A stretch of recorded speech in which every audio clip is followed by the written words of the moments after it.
Mr. Lavasser again with you, and we are finishing up the second part of the lesson on the scientific method and the zigzag pattern.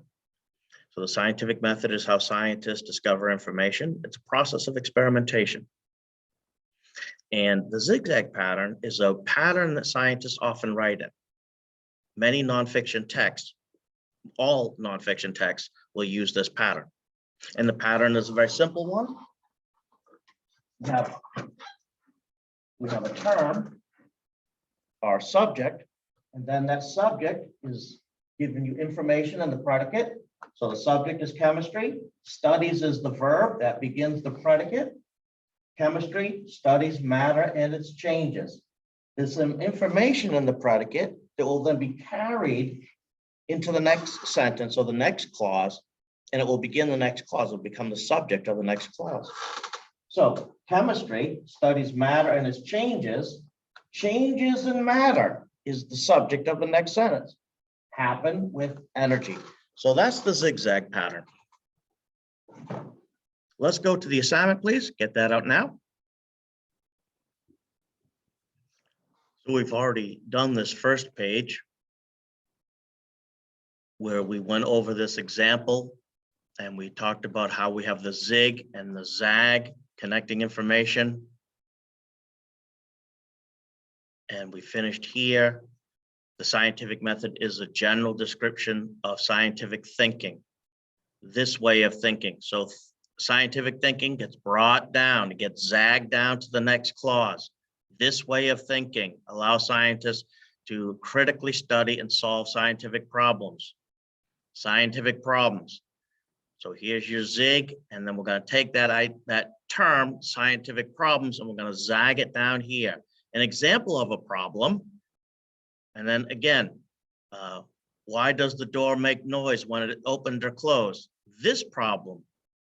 So we've got the zig, and then we've got the zag. And you can see this, this zig-zag, zig-zag pattern when you break up the paragraphs into individual clauses.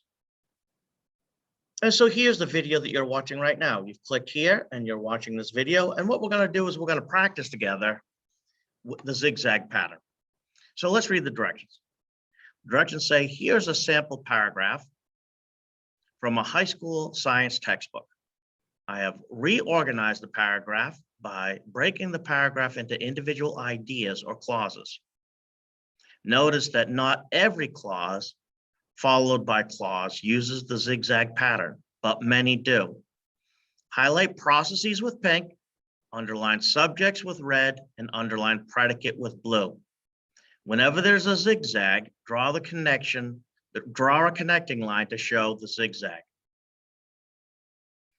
So I'm going to get out my pink highlighter for the verbs. And you might want to just underline with your pens, or you might want to do what I'm going to do, which is I'm going to make lines and cut and paste them in. So scientists test a hypothesis by doing a controlled experiment. So test is our verb, and that's where the subject and predicate are going to break. So I'm going to insert a line for my subject, and I'll just keep using copying and pasting that, and then I'm going to put another line in for my blue line for my predicate, and I'll just keep copying and pasting those. And if you want to just use the pen, you can, but I think this makes a crisper line. So there you go. So now I've underlined the subject, scientists. I know that it's going to break between the subject and predicate with the word test. Scientists test a hypothesis by doing a controlled experiment. Well, what do you think the next sentence is going to begin with? What do you think the zag is going to be? Controlled experiment. In a controlled experiment, all variables can affect the outcome of an experiment are kept constant or controlled except one variable. Now, this is an interesting sentence because it has two clauses in that one sentence, and I didn't break it. And let me show you how that works here. So what I'm going to do is I'm going to copy and paste this in. So in a controlled experiment, all variables. So there's our subject. Notice that there's no verb here. What we're going to get is we're going to get another small subject and predicate in here.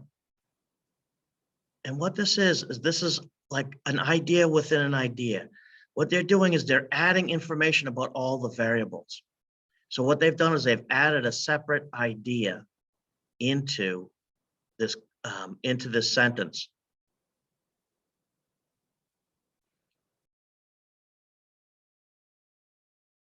And let me show you where the verb is there.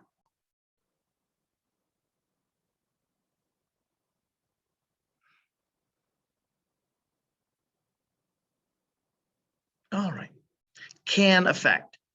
So that actually means all the variables. That in this case means all the variables. In a controlled experiment, all variables that can affect the outcome of an experiment are kept constant. Notice if we just take out this section here. Notice if we just take the section out here, we still have a sentence. In a controlled experiment, all variables are kept constant or controlled except for one variable. And what this has done is it's just given us more, this phrase here, or this clause here, has just given us more information about all the variables. So the predicate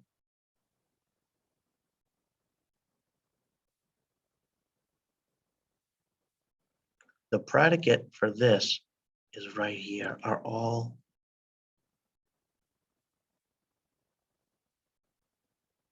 so we have two subjects and two predicates in this, and I didn't break them up because they're in the middle of that sentence. So in a controlled experiment, all variables are kept. Are kept. Let me not do that.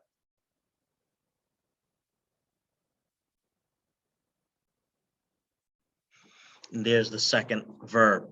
So here we have in a controlled experiment, all variables. The break for the process is here.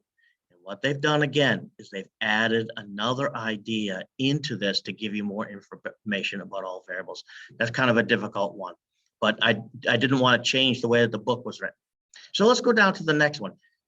So here we see variables ends this clause. And what does the next clause begin with? Variables. The next clause begins with variables.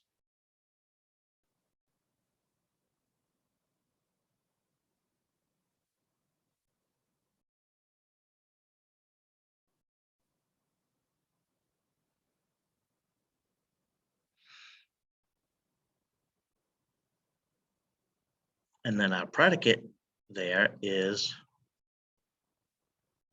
are.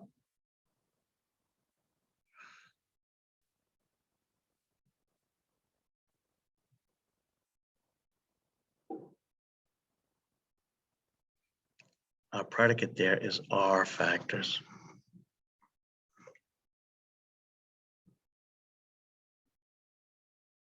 Subject, variables.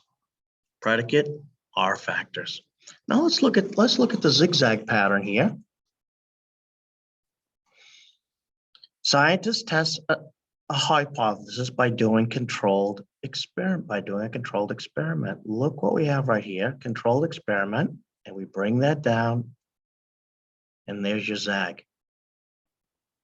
And even here, in a controlled experiment, all variables that can affect the outcome of an experiment.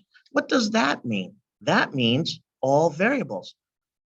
And so it's like another zigzag, isn't it? Because here they're giving you a piece of information, then they're giving you more information about it.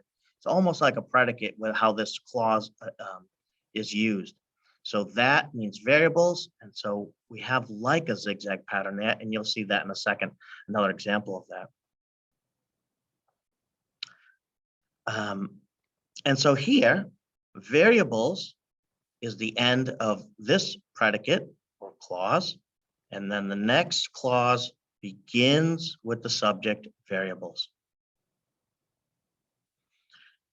Variables are factors that change in an experiment in order to get information or test a hypothesis. What does that mean here? That is actually pointing to the factors. Factors change in an experiment. You see how that is really a pointing pronoun that tells you information about that? It really means the same thing. It's just like when I say he is a good guy, and I can be referring to somebody's name. It is an interesting idea. The zigzag pattern is an important thing to learn. It is an interesting idea. Well, it means the zigzag pattern. Here, that means factors.